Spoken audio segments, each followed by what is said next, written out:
여러분, 오늘은 제가 여러분에게 이렇게 사진 한 장을 보여드리면서 오늘 설교를 시작하려고 하는데, 사진 한번 보여주시겠어요? 네, 여러분, 여기 나무가 있습니다. 네, 나무 어떤가요? 네, 이쁜가요? 네, 좀 이쁜 사진이죠. 좀 화질이 좀 안 좋긴 한데, 형형색색의 꽃들이 잔뜩 피어 있는데요. 여러분, 근데 실은 이 나무에 비밀이 한 가지 있습니다. 비밀. 여기 나무를 한번 가만히 보십시오. 네, 이 나무에 어떤 비밀이 있을까요? 네, 이 나무 어떤 나무인 것 같으십니까? 네, 종류가 많은, 맞습니다. 네. 보면요, 나무가 꽃이 여러 가지 다른 종류가 피어 있는 그런 나무인 거죠. 이 나무가 실은 한 그루 나무에 40가지 열매를 맺는 나무라고 합니다. 신기하죠. 그래서 꽃도 한 20가지 정도 이제 피는 그런 나무라고 하는데요. 그래서 나무의 이름이 40 fruit tree라고 해요. 40가지 열매 나무. 여기 나무 어떻게 만들었을까요? 네, 맞아요. 덧붙임. 너무 쉬운 질문이었죠. 덧붙임 통해서 이렇게 만드는 게 쉽지는 않은데 어떤 교수가 이렇게 한번 만들었다고 합니다. 실제로 이 나무에 뭐 자두도 열리고 복숭아도 열리고, 여기 다음 화면 한번 보여주시겠어요? 복숭아도 열리고, 뭐 아몬드도 열리고, 살구도 열리고, 체리도 열리고, 포도도 열리고, 정말 이렇게 40가지가 열매가 맺혀진다고 하는데요. 여러분, 오늘 성경 본문이 덧붙임에 대한 이야기를 하고 있어요. 그래서 오늘 본문을 보면은 참 감람나무 가지가 꺾여진 자리에 돌 감람나무 가지를 덧붙임을 했다, 이렇게 이야기하고 있죠. 그래서 유대인들이 꺾여진 자리 가운데 이방인들이 덧붙임 되었다, 이런 이야기하고 있는 거예요. 여러분, 그런데 제가 이 40가지 열매나무 보니까 우리 앞에 화면 다시 한번 보여주세요. 이런 상상되는 거예요. 우리가 예수 그리스도라는 뿌리 안에 우리 모두가 이렇게 덧붙여 있는, 여러분, 그래서 다양한 사람들, 다양한 인종들이 그래서 뭐 한국인, 뭐 키위들, 필리핀 분들, 마오리 분들, 이런 분들이 다 함께 예수 그리스도라는 뿌리에 덧붙임 되어서 이렇게 너무나도 아름다운 나무를 보여주고 있는, 그래서 이 40가지 열매 나무와 같이 막 각양각색의 아름다운 꽃을 막 이렇게 피우고, 또 풍성한 여러 가지 열매를 맺는 그런 모습들이, 이 40가지 열매 나무가 우리 교회의 모습 아닌가, 이런 생각이 들게 되었는데요. 여러분, 이 모습이 어떻게 보면 우리 교회가 지금 나아가고 있는 방향이 아닌가, 이런 생각하면서 좀 기대하게, 이런 나무 40가지 나무와 같은 어떤 그런 모습으로 자라가기를 기대하게 되었는데요. 여러분, 오늘 본문을 좀 이렇게 본격적으로 보면요, 보면 실은 우리가 지금 보고 있는 이 11장의 내용은요, 여러분, 제가 이전에도 여러 차례 말씀드린 것처럼 이 11장의 내용이 당시 로마 교회 안에 있었던 유대인들과 이방인들 간의 이 갈등 문제를 해결하기 위해서 사도 바울이 하고 있는 이야기라고 말씀을 드렸었습니다. 여러분, 그런데 이런 점에서 제가 지금 이 로마서의 본문을 나누고 있는 것이 참 감사하게 느껴지는 것들이 있었어요. 여러분, 제가 절대로 일부러 의도했던 게 아닌데, 지금 우리 두 교회가 연합하고 있는 이 시기 가운데 딱 맞춰서 이 본문 나누는 거예요. 실은 로마서를 이렇게까지 오랜 기간 나눌 거라고 생각을 안 했었어요. 근데 중간에 자꾸 뭐 이게 생기고 저게 생기고 하면서 좀 많이 이렇게 늦어졌는데, 어떻게 보면 이 시기에 딱 이 11장 말씀을 나누는 게 참 감사하게 느껴지고 그런 것이죠. 그래서 이 로마서 11장 배경에서 이야기하는 한 교회 안에 두 가지 문화가 갈등하고 있는, 그거에 대해서 이야기하는 부분들이 나오는데, 완전히 똑같은 것은 아니지만 저희 교회도 지금 두 문화가 한 교회로 이렇게 가고 있는 이 과정 가운데 이 말씀을 나누는 것이 정말 하나님께 감사하고 은혜로 느껴지는 것이죠. 여러분, 제가 지난 설교 가운데 언급하지는 않았지만, 여러분, 이 11장 말씀을 보면요, 여러분, 사도 바울이 이 가운데 있었던 이 갈등의 문제를 해결하기 위해서 얼마나 애를 쓰고 있는지, 여러분, 이런 게 막 절절히 느껴지는 부분들이 있습니다. 여러분 사도 바울은요 11장 이전까지는 이 이방인들의 구원의 문제에 대해서 이 구원에 대한 어떤 정당성에 대해서 상당히 많이 강조해 왔어요. 그 9장 말씀을 보면은 육신의 자녀가 하나님의 자녀가 아니라고 하고 또 약속의 자녀가 하나님의 자녀라고 이야기했고요. 또 자기가 원한다고 하나님의 자녀가 되는 것이 아니라 오직 긍휼히 여기시는 하나님으로 말미암아 되는 것이다. 이런 이야기들 계속했죠. 또 21절 말씀을 보면은 9장 21절 말씀 보면 토기장이가 진흙 한 덩이로 하나는 귀히 쓸 그릇을 하나는 천이 쓸 그릇을 만들 권한이 없느냐 이런 이야기들 했습니다. 여러분 다 기억하시죠? 다 봤던 말씀입니다. 기억하시죠? 기억을 못 하시는 것 같아서 이 말씀들 다 왜 하고 있는 것인가 하면은 다 이방인들을 변호하기 위해서, 그렇죠? 이방인들 변호하기 위해서 하고 있는 거예요. 그래서 9장 24절 말씀 보면은 뭐라고 하냐면은 이 그릇은 우리니 곧 유대인 중에서뿐 아니라 이방인 중에서도 부르신 자니라 이렇게 얘기하는 거예요. 그런 이런 이야기들이 몇 번 더 나옵니다. 다 이방인들을 변호하고 있는 이야기예요. 그래서 유대인들에게 이렇게 설득하는 거예요. 우리 유대인들만이 하나님의 구속 역사 가운데 들어있는 게 아니야. 그게 아니라 이방인들도 다 함께 있는 거야. 그리고 우리가 믿음으로 하나님의 은혜로 택하심을 받아서 우리가 함께 구원받아 한 교회 안에 있는 거야. 이런 얘기하는 거예요. 여러분 그런데 11장부터는 지금 어떤 이야기를 하고 있는 거냐면은 이제 이방인들이 아닌 바로 유대인들을 변호하고 있는 그런 말씀들인 거예요. 여러분 그렇다고 유대인들을 버렸느냐? 그럴 수 없느니라 이렇게 얘기했잖아요. 그렇죠? 그렇게 시작했죠.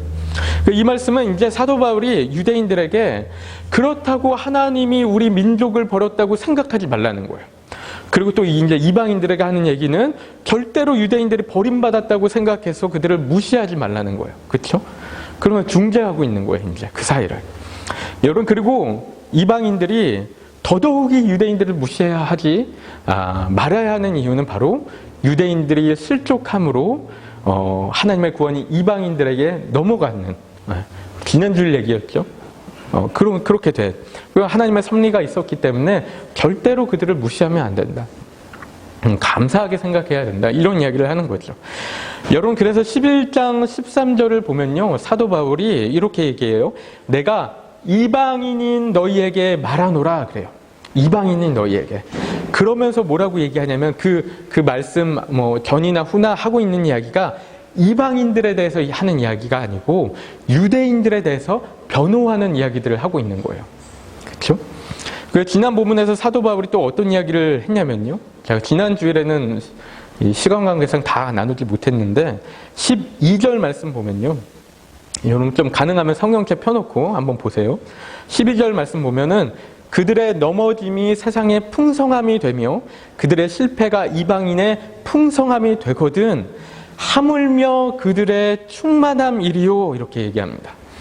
여러분 유대인들의 실패 때문에 이방인들의 구원에 이르게 되었는데 그 풍성함에 이르게 되었는데 유대인들의 충만함은 어떻겠냐는 거예요. 그런 얘기하는 거예요. 여러분 이 말이 개역개정에서는 좀 이해하기 어려울 수 있는데 표준 세번역을 좀 보면요. 우리 함께 읽어볼게요. 시작. 이스라엘의 허물이 세상의 부요함이 되고 이스라엘의 실패가 이방 사람의 부요함이 되었다면 이스라엘 전체가 바로 설 때는 그 복이 얼마나 더 엄청나겠습니까? 여러분 이해가 되시죠? 그렇죠? 이스라엘의 실패도 이런 풍성한 열매를 맺었는데 만약에 이스라엘이 온전히 서게 된다면 거기서 얻어지는 풍성함이 얼마나 놀라운 것이겠는가? 여러분 이런 이야기 하는 거예요. 그렇죠? 여러분 비슷한 말씀은 15절에서 또 하고 있는데요. 이것도 저희가 표준 세번역으로 개역개정이 이해하기가 어렵습니다. 표준 세번역으로 이렇게 함께 보면요. 읽어볼게요. 시작. 하나님께서 그들을 버리심이 세상과의 화해를 이루는 것이라면 그들을 받아들이심은 죽은 사람들 가운데서 다시 살아나는 삶을 주심이 아니고 무엇이겠습니까? 그렇죠. 하나님께서 유대인들을 버리심으로 해서 세상과의 화해를 이루게 되었다면 하나님이 이제 유대인들을 다시 받아들이실 때는 그때는 근데 그 다음이 좀 말이 어렵죠. 무슨 얘기인가 좀 모르겠어요. 하나님이 우리에게 다시 살아나는 삶을 주시는 게 당연하지 않겠느냐 이렇게 얘기하는데요. 여러분 이 말씀은요 사도 바울이 어떤 이야기를 좀 하고 있냐면 좀 이해하기 어려운데 실은 이 말씀이 11장 25절 26절 말씀과 좀 이어서 생각을 해야 됩니다. 이 말씀은 실은 종말론적인 회복을 이야기하고 있는 건데요. 제가 오늘은 이야기를 다루지 않고 다음 주에 예고인데요. 네, 다음 주일에 이 말씀에 대해서 조금 더 자세히 나누도록 하고요. 오늘은 이런 식으로만 제가 이야기를 하려고 하는데 메시지 성경을 인용해서 좀 말씀을 드리면요. 메시지 성경에서 이렇게 얘기하죠. 우리 함께 읽어볼까요? 시작.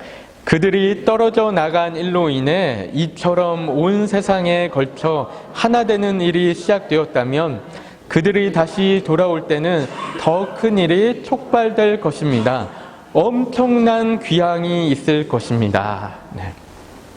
여러분 그래서 쉽게 이야기해서 이런 것이죠. 이스라엘의 실수와 실패로도 이런 놀라운 일이 일어났는데 여러분 근데 이스라엘이 하나님 앞에 온전히 서게 되는 그날에는 얼마나 놀라운 일이 일어나겠는가. 네. 그런 이야기하는 거예요. 그렇죠? 그런 놀라운 일을 우리가 기대할 수 있지 않겠는가 하는 것이죠. 여러분 그런데 우리가 한편으로 한번 생각해 보면은 이 말씀이 모순적으로 생각이 들 수가 있어요. 그렇죠? 그렇지 않습니까? 왜냐하면 유대인들의 실패가 있었기 때문에 구원이 이방인들에게 이르렀는데 유대인들이 실패하지 않고 성공했으면 그러면 구원이 이방인들에게 이를 수 없는 것 아닌가? 우리가 이렇게도 생각할 수 있겠죠. 그렇죠? 그래서 근데 이 말씀은 반대로 이야기하고 있잖아요. 그게 좀 모순이 아닌가라고 생각할 수도 있지만 그렇지 않은 거예요. 여러분 왜냐하면 여러분 유대인들의 문제는 무엇이었냐면은 실은 유대인들의 문제는 유대인들이 어설프게 신앙생활을 한 문제였어요. 그렇죠? 이것도 아니고 저것도 아닌 신앙생활을 하니까 그러니까 문제가 되는 거예요. 그러니까 누구에게도 도움이 안 되는 거예요. 신앙생활을 아예 안 하면 안 하고 하려면 제대로 하는 것이 낫지 이러면 죽도 밥도 안 되는 거예요. 그래서 요한계시록 보면요 예수님이 라오디게아 교회에게 뭐라고 말씀하십니까? 내가 차지도 않고 뜨겁지도 아니하니까 어떻게 한대요? 내가 너를 내 입에서 토하여 내겠다. 그런 말씀하시죠. 여러분 그러니까 하나님이 유대인들을 어떻게 하신 거예요? 유대인들이 하나님의 입에서 토해내 버려진 거예요. 여러분 이게 실족했다는 표현과 우리가 동일하게 생각할 수 있는 것이죠. 그 실족했고 버려졌고 꺾여졌다. 여러분 이 표현과 동일한 표현이라고 우리가 볼 수 있는데요. 또 다른 말로 하면은 로마서에도 나오고 베드로전서에도 나오는 말인데 예수님이 그들에게 걸려 넘어지는 돌이 되었다라고 얘기합니다. 영어로 하면은 스텀블 스톤이라고 하는데요. 우리가 베드로전서 2장 7절과 8절 말씀 함께 읽어볼게요. 시작. 그러므로 믿는 너희에게는 보배이나 믿지 아니하는 자에게는 건축자들이 버린 그 돌이 머릿돌이 되고 또한 부딪히는 돌과 걸려 넘어지게 하는 바위가 되었다 하였느니라. 그들이 말씀을 순종하지 아니함으로 넘어지나니 이는 그들을 이렇게 정하신 것이라. 아멘. 여러분 그래서 예수님이 유대인들에게 부딪히는 돌이 되어서 그들이 걸려 넘어진 거예요. 네, 버려지고 꺾여지고 토해내져 버렸다라는 것이죠. 그렇죠? 여러분 하지만 유대인들이 정말 올바르게 신앙생활을 했다면 여러분 어떻게 되었겠어요? 당연히 세상이 놀랍도록 하나님께 돌아오게 되는 여러분 그런 역할을 했을 거라는 거예요. 여러분 원래 하나님이 이스라엘을 향해서 원했던 그런 계획이 그거였잖아요. 그렇죠? 이스라엘을 통해서 온 만방이 구원받게 되는 그런 어떤 계획이 있었는데 그렇게 하지 못한 거예요. 그렇죠? 여러분 그렇기 때문에 우리 또한 이런 잘못된 생각을 할 수가 있는데 이렇게 생각하면 안 되는 거예요. 아 내가 좀 잘못했는데 실수했는데 하나님이 내 실수를 사용하셔서 하나님이 정말 놀라운 일을 행하시네. 그러니까 내가 이 정도 실수해도 괜찮구나. 이렇게 잘못해도 괜찮구나. 어차피 하나님의 섭리 가운데 하나님 구원을 이루어 가시는 거니까 괜찮구나. 그럼 이런 생각하면 되겠습니까? 안 되겠습니까? 안 되는 거예요. 잘못된 생각이라는 것이죠. 여러분 우리가 하나님께 온전히 순종해서 나아갈 때 그때 정말 하나님은 또 그 가운데서도 역사하셔서 더 놀라운 일들 이루실 수 있으시다는 거죠. 그래서 지금 이 12절, 15절 말씀 가운데 그런 의미가 담겨 있다는 것이죠. 여러분 다시 이방인의 시각으로 좀 돌아와서 보면요. 여러분 사도 바울이 여러분 이 이야기를 왜 이방인들에게 하고 있다라고 했죠? 여러분 이방인들에게 여러분 이렇게 이야기하는 거예요. 그래서 유대인들이 완전히 넘어진 거 아니니, 완전히 넘어진 거 아니야. 그리고 유대인들이 다시 돌아오게 될 때 훨씬 더 놀라운 일이 일어나게 될 거야. 그러니까 너희도 유대인들에 대해서 함부로 이야기하지 마. 쉽게 생각하지 마. 무시하지 말고 또 너희가 교만하지 마. 이런 이야기 하는 거예요. 그 이야기가 이제 17절부터 이렇게 더 뚜렷하게 나오고 있는데요. 우리가 성경책 말씀 보면서 좀 이렇게 따라와 보시기 바랍니다. 여기 다 준비하지 않았어요. 그러니까 17절 말씀 보면요. 이렇게 얘기하죠. 가지가 얼마 꺾이었는데 돌 감람나무인 내가, 돌 감람나무는 이방인 이야기하는 거죠. 그렇죠? 이방인. 그들 중에, 그들은 누구예요? 유대인들 얘기하는 거예요. 그들 중에 접붙임이 되어 참 감람나무 뿌리에 진액을 함께 받는 자가 되었은즉 이렇게 얘기합니다. 그렇죠? 또 18절 보면요. 그 가지들을 향하여 자랑하지 말라 이렇게 얘기해요. 여러분 여기서 그 가지들 누굴까요? 꺾여진 가지 얘기하는 거예요. 꺾여진 가지, 버림받은 유대인들 얘기하는 거예요. 믿음에서 떠나간 유대인들 얘기하는 거예요. 그들을 향해서 자랑하지 말라고 얘기해요. 자랑하지 마라. 그리고 또 뭐라고 합니까? 내가 뿌리를 보존하는 것이 아니요 뿌리가 너를 보존하는 것이니라 이렇게 얘기해요. 여러분 하나님께서 우리에게도 그렇게 말씀하시는 거예요. 너 저희 누구 안 믿는 사람 있다고? 하나님을 떠나간 사람들 있다고? 너 가서 자랑하지 마. 교만하게 생각하지 마. 이렇게 얘기하는 거예요. 너가 잘해서 지금 구원받은 거 아니야? 그런 얘기하는 거예요. 그렇죠? 뿌리 때문에 너희가 있는 거야. 이런 얘기하는 건데요. 여기 말씀에서 뿌리는 누구를 이야기하는 걸까요? 네, 예수님 이야기하는 거죠. 여러분 분명히 이 뿌리는 예수님 이야기하는 것이 맞는데요. 분명히 맞는데 그런데 이 말씀 보면요. 실은 사도 바울이 그 뿌리가 마치 유대인들인 것처럼 이야기하고 있는 부분들이 있어요. 뉘앙스가 약간 그런 느낌들이 느껴집니다. 그렇죠? 여러분 일부러 그런 식으로 말을 쓰고 있는 것 같아요. 여러분 왜 그렇죠? 의도적으로 유대인들을 좀 변호하고 이방인들이 교만하지 말라고, 교만하지 마. 쟤네들이 있어서 너가 있는 거야. 그 얘기하려고 이런 식으로 표현하고 있는 거예요. 여러분 거기서 더 나가서 또 뭐라고 하냐면요. 20절부터 22절 말씀까지 보면은 유대인들이 복음을 거절해서 꺾이게 되었는데 이러한 것은 이방인들 또한 마찬가지다 이런 얘기하는 거예요. 그렇죠? 그들 또한 높은 마음을 품고 하나님을 두려워하지 않는다면 너희도 유대인들처럼 넘어지고 꺾여져서 하나님께 버림받을 수 있어. 이렇게 얘기하고 있어요. 그렇죠? 그러니까 교만하지 말고 하나님을 두려워하고 하나님의 은혜 가운데 머물러 있어라. 이런 말씀들을 하고 있는 거예요. 그렇죠? 그리고 23절과 24절 말씀은 또 뭐라고 하냐면요. 유대인들이 믿지 않는데 그냥 머물러 있지 않고 그들이 다시 예수님을 믿는 자리 가운데 나가면 그들도 언제든지 다시 하나님께 접붙임 받게 될 거야. 이렇게 얘기합니다. 그래서 24절에 이렇게 얘기하죠. 돌 감람나무도 본성을 거슬러 참 감람나무에 접붙임을 받게 되었는데 그 참 감람나무에 원래 붙었던 가지였던 이 유대인들이 본래 나무에 다시 접붙임 받는 것이 얼마나 쉬운 일이겠는가 그렇게 얘기해요. 그렇죠? 그래서 이 이야기들은 뭐냐면요 다 유대인들을 변호하는 이야기. 그렇죠? 그러니까 이전까지는 이방인들을 변호하고 보호하는 그런 이야기였다면은 이 11장에서 이제는 유대인들을 변호하고 보호하는 이런 이야기인 것이죠. 여러분 이렇게 오늘 본문 말씀을 볼 때 사도 바울이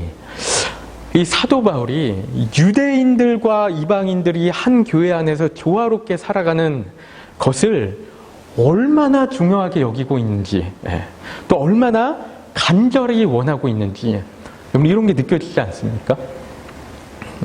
여러분 사도 바울이 지금 자신의 모든 신학적인 지식들을 다 동원해서 유대인들과 이방인들을 화해시키기 위해서 노력하고 있는 거예요.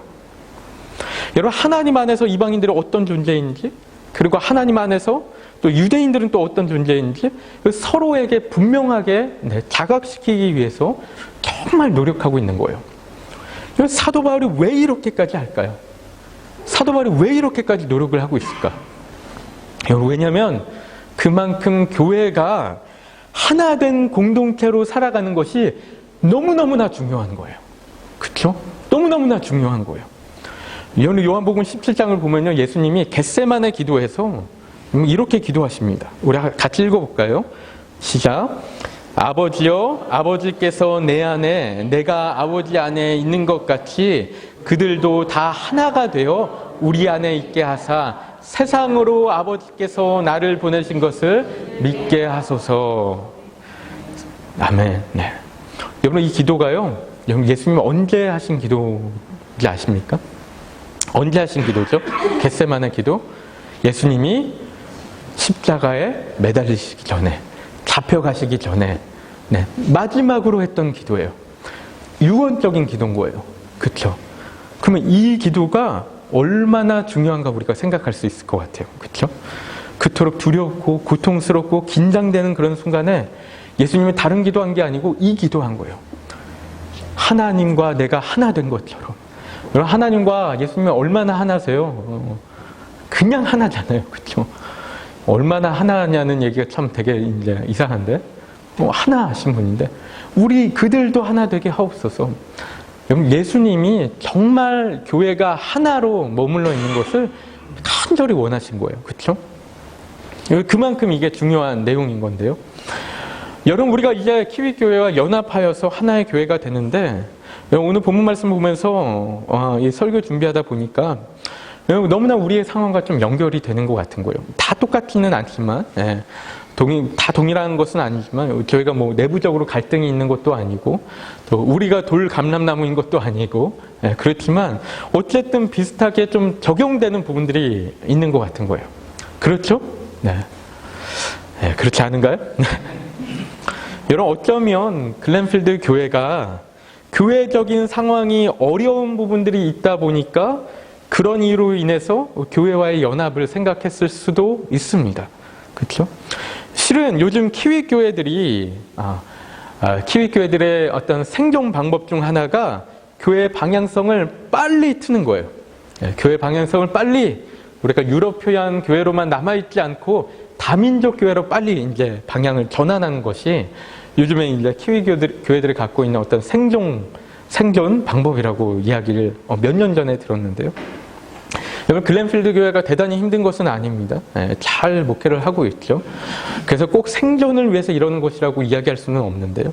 하지만 어쨌든 어떤 뉴질랜드 사회 가운데, 키위 교회들 사회 가운데 어려움들이 이렇게 크게 있지 않았다면, 백인들의 교회를 자꾸 떠나가고 뉴질랜드의 기독교 인구가 줄어들고 이러지 않았다면, 이런 문제들이 없었다면 굳이 생각하지 않았을 그런 방법이라는 것이죠. 그렇죠? 그래서 마치 오늘 말씀과 비슷한 부분들을 느끼는 거예요. 이 원가지가 얼마 꺾이었기 때문에 거기에 이방인들이 접붙임이 될 수 있었던 것처럼, 우리 또한 지금 이 사회 가운데 하나님을 떠나가는 기독교인들이 있기 때문에, 그렇기 때문에 우리 이민교회가 또 키위교회와 연합하여 하나가 되어지는 이런 부분들이 있는 거 아닌가 하는 것이죠. 여러분, 그래서 키위교회들 안에 있는 어떤 어려움들이 결국은 생각의 전환을 만들고 또 새로운 생각을 하게 만들어서 지금 이런 새로운 형태의 교회들이 탄생하게 되는 그런 배경이 되지 않았나 하는 건데요.